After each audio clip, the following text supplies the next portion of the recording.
This video was shot during a recent cinema visit. I shot it to show the positive side of Access, where we have good facilities. It's an inclusive place. The staff are very friendly, and it's an enjoyable place for myself, family, and friends to visit.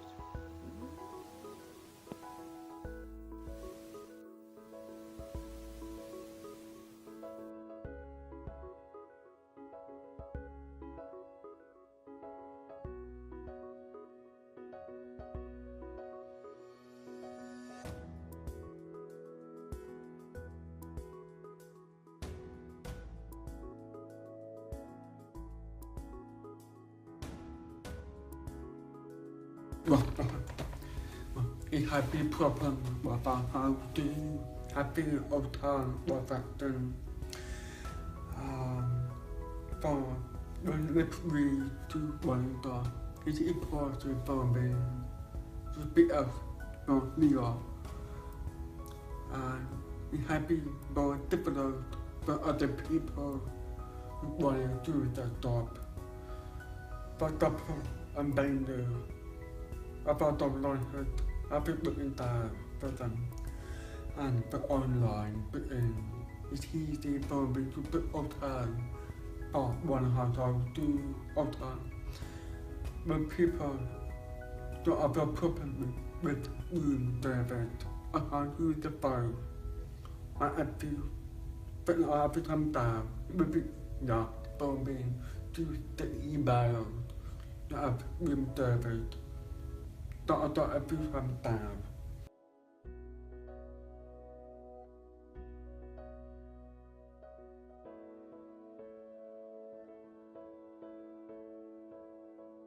And it's important for the people the Ryan for one or improving about that more but it's important you be listen don't bang up easier and it one I do is with people or use the other bottom and always that relax that rebound I can't use the other bottom I have to wait if I take email, I have to wait to reply back. It will be within 2 working days while other people use another that within 5 minutes or in the hour. I can't start repeat that we have equal 10 levels of email reply.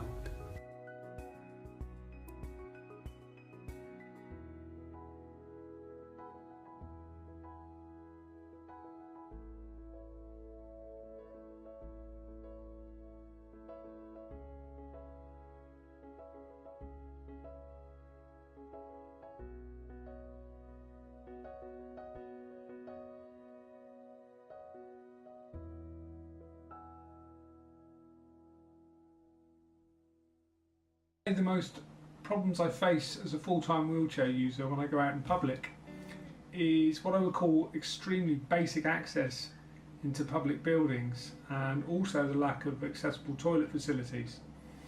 And the most frustrating thing is when you actually approach the proprietors or managers of the said businesses, they seem to fail to understand that they do actually have a legal obligation to provide these facilities under the Equality Act 2010.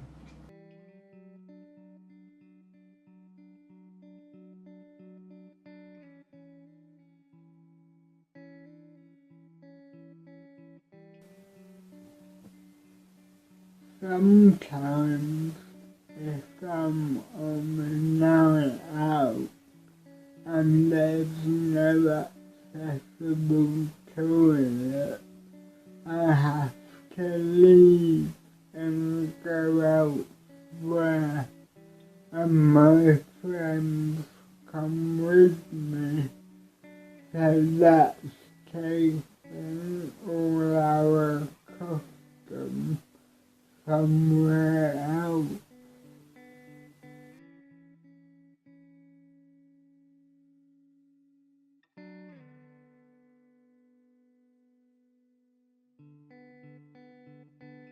As a teenager, I could get anywhere, do anything. I was in the Royal Navy.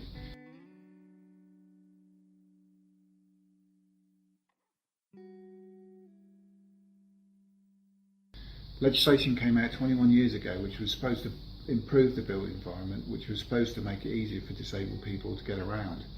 Yet 21 years further down the road, we're still having problems getting to restaurants, we're still having problems getting to pubs, we're still having problems gaining employment.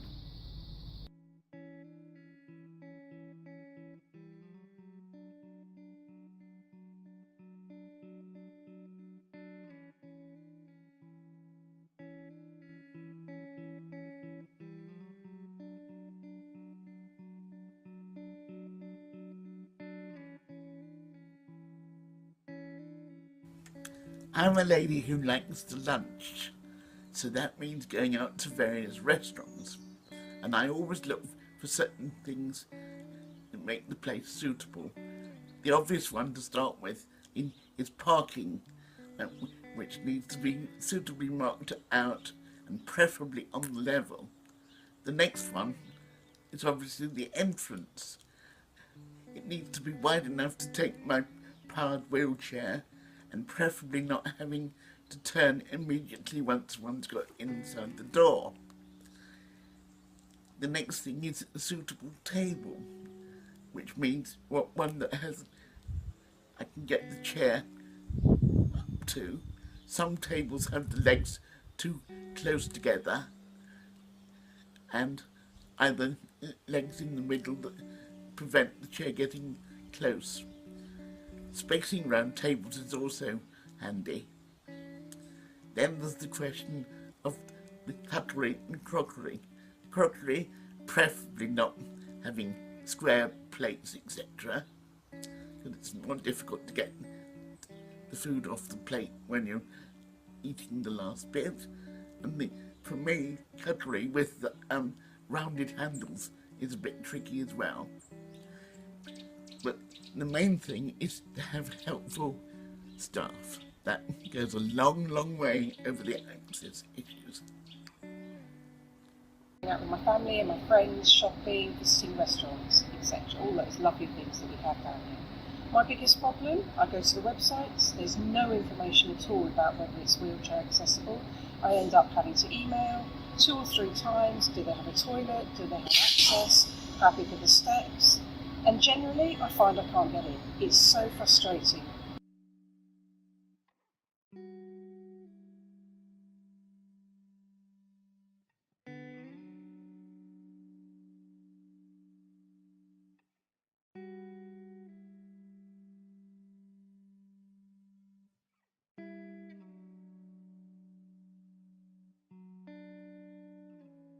It's also quite a big chair, so once you're in a shop, it's probably enough room to manoeuvre around. And generally find, which we're not being probably most people here, but you'll find most small shops which rely on the holiday trade are probably the worst, because they're so crammed full of stuff. And you can't really get the chair in and out and around.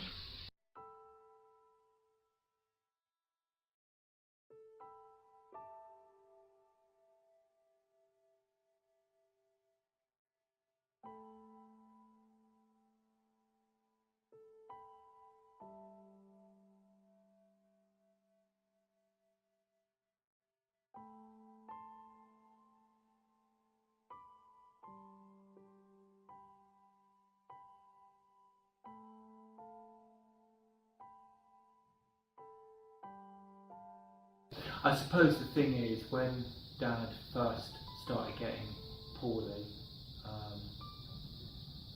we did go to some attractions. We still wanted to go out and about. We still wanted to do things. We particularly wanted to go to some places that might have things that would or landscapes that would remind him of his youth and all that. You know, just trying to do a lot of research around dementia and what kind of thing might make life a little bit more valuable to him. And it was just difficult going to certain places because of what his behaviour can be. So, for example, we went to one tourist attraction, and he just couldn't handle the crowd, he couldn't handle the busyness that was there. I suppose what would have made that a lot more bearable was if there was some, and I'm sure parents who've got profoundly disabled children, maybe children with autism can relate to as well, could there not be some like quiet little place? There was nothing. There might be at some tourist attractions, but there certainly wasn't at this. Some quiet zone where we could have just gone, calmed him down, just regrouped, and then worked out what we were next going to do. Obviously, toileting is a major issue, and you don't have to be the parent of a disabled child to know how important that is, because in many ways I feel like the parent of a disabled parent. You know, it is a similar situation, and toileting can be a real problem and changing, and so you end up in a situation where you can become more and more isolated, and you do less and less things.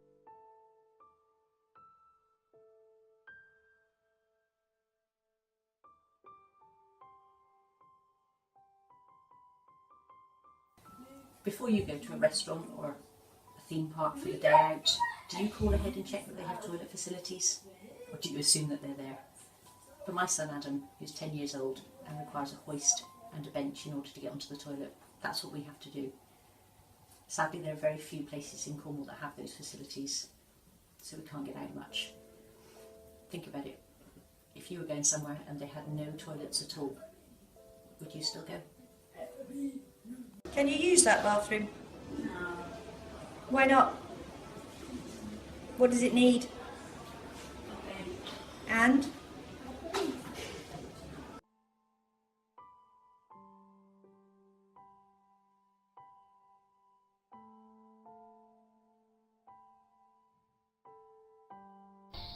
I've been known at times to have to get Anna out of the chair, put her on the floor, which is fine when I'm there because I can outlift her, but Flora's out on her own.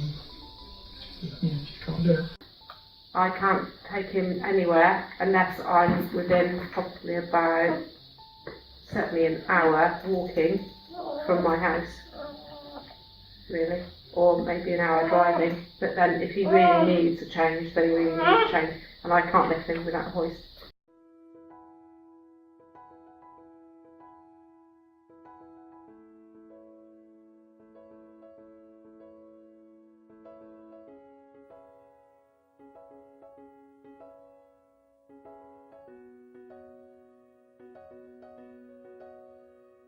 One of the hotels we were staying in one day called us into consideration at breakfast time.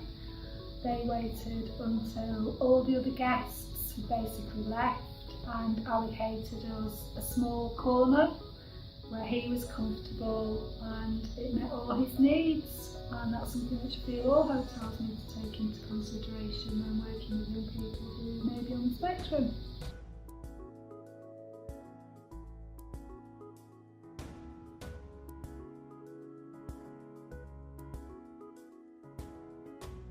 I went to the local cinema with Johnny a few weeks ago, and the bloke in there was very good.